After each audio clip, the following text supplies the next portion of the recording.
Good morning, Verdier here. Heading out to Westbrook today. And I'm with the Peanut Gallery, the Chihuahua thing, a Chihuahua-like creature, and the Beagle in the car with me. Just a few things I wanted to update you guys on concerning the Insight and some things that have gone on. First things first. My last video concerning the vents. I had the center vent replaced. Stretch marks, footprints of time on my skin. Hurry, she's getting older. We in fact turn the heat into a standby. Turn on your seat. Had the vent replaced. And I'm glad on that video when I made it, not only did I put an exclamation point, I also put a question mark because question mark is correct. It is not solved. It still makes the same rattling noise as before. So I'm sorry to say that replacing with the newer design vent, assuming it is a newer design vent and they're just not totally out to lunch on what's really going on, did not solve my problem. Doesn't mean it won't solve your problem. But it certainly didn't solve my problem, so I want you guys to keep that in mind. Consider the vent problem still a problem. So just follow my old advice on how to test it when you get it back. Closing both vents, turning it on high, turning on air conditioning, and taking the center vent and moving it a little bit, and you'll normally get the noise if it's still there. That's a good way to force it to do it in front of them. Second thing that happened to me this week, or it was last week, this week, we'll do it this week, that works just as well. I ended up replacing the 12-volt battery in the car. Now, this has nothing to do with Honda as an issue. I'm currently running a very high-end stereo in the car. And, let's all be honest, it's pulling a lot of wattage. But the most important thing about this, I mean, the battery's about almost it's getting close to 3 years old. I figure the battery should last about 5 to 6 years on this car. It wasn't dead. It wasn't super low or anything, but it was, when Honda tests it, it has a whole bunch of bars that go like in a semicircle, and one of the bars is gone, and it's still passed as being fine, but a little weaker, which would come with age. Unfortunately, if any of you have watched my videos, I did kill the battery once. Pretty much thought it was Honda's fault, but we don't know for sure.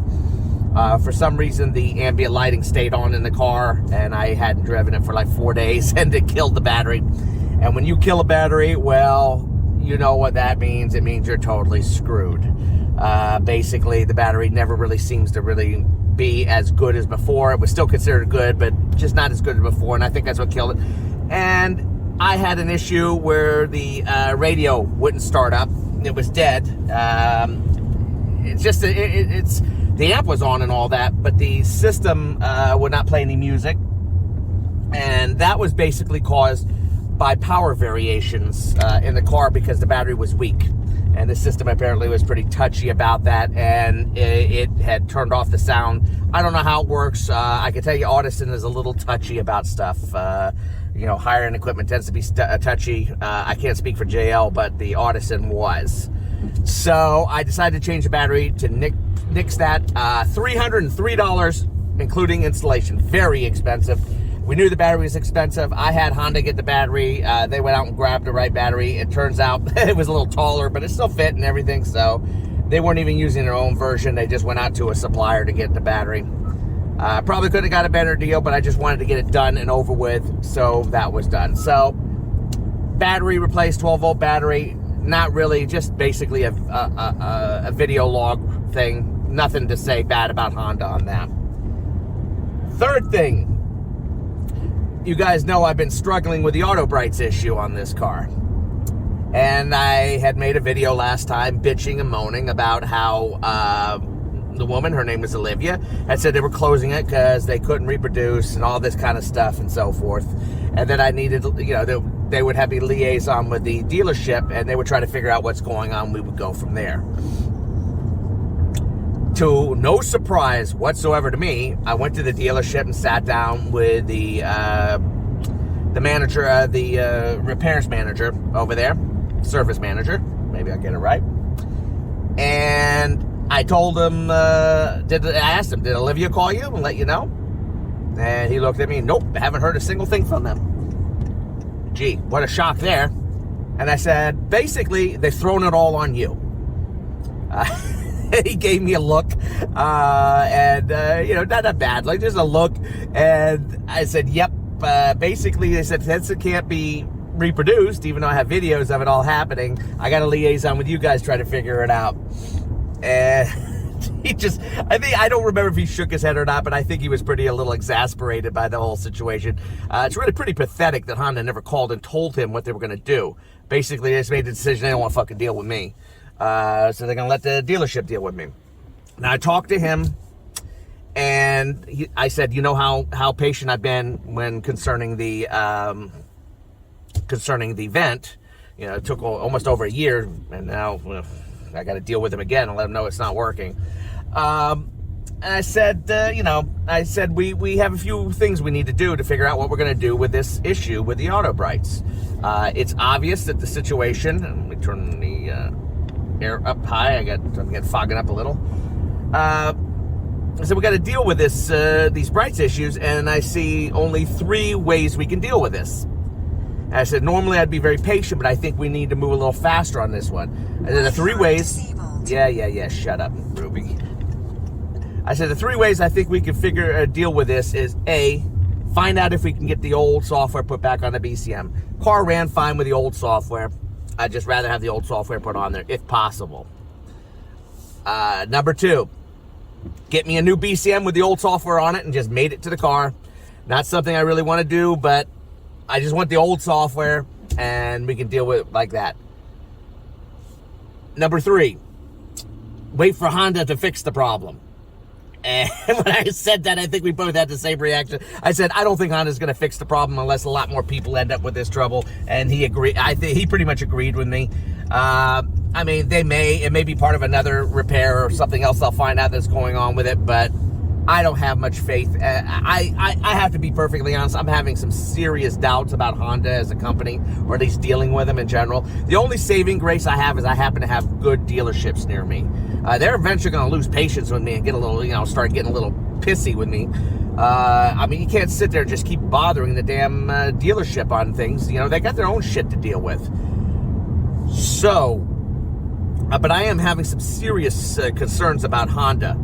In fact, I have one individual who has been in contact with me several times about having a lot of issues with his dealership. I think this guy is foreign to a certain extent. I forget the full story. I'm not going to give the full story because I haven't discussed it with him. He left me a message asking if I knew anybody who would be interested in buying an Insight, because he's been talking about a lot of little issues and so forth.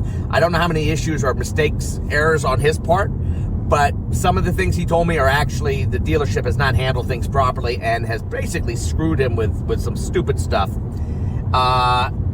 And he's a very nice guy, and I try to give him as much advice as I could.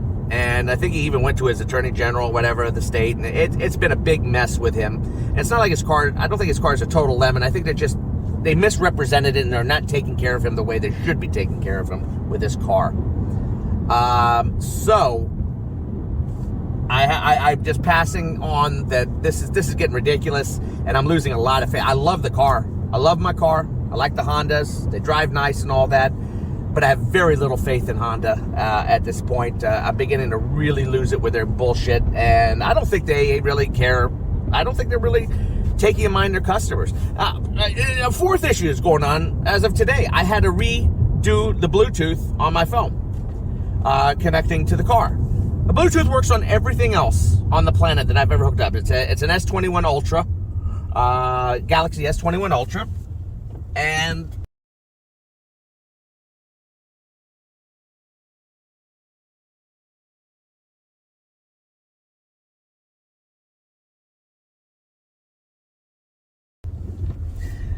I have it connected. I'm using Android Auto, and all of a sudden, in the middle of the drive, it just stops working. But it's not like it stopped working because it's a cable issue, as far as I can tell. It's forgotten my phone completely in the system. It's like my phone doesn't exist. or lost connection and it can't connect. I try to disconnect the cord and reconnect it. It doesn't do anything.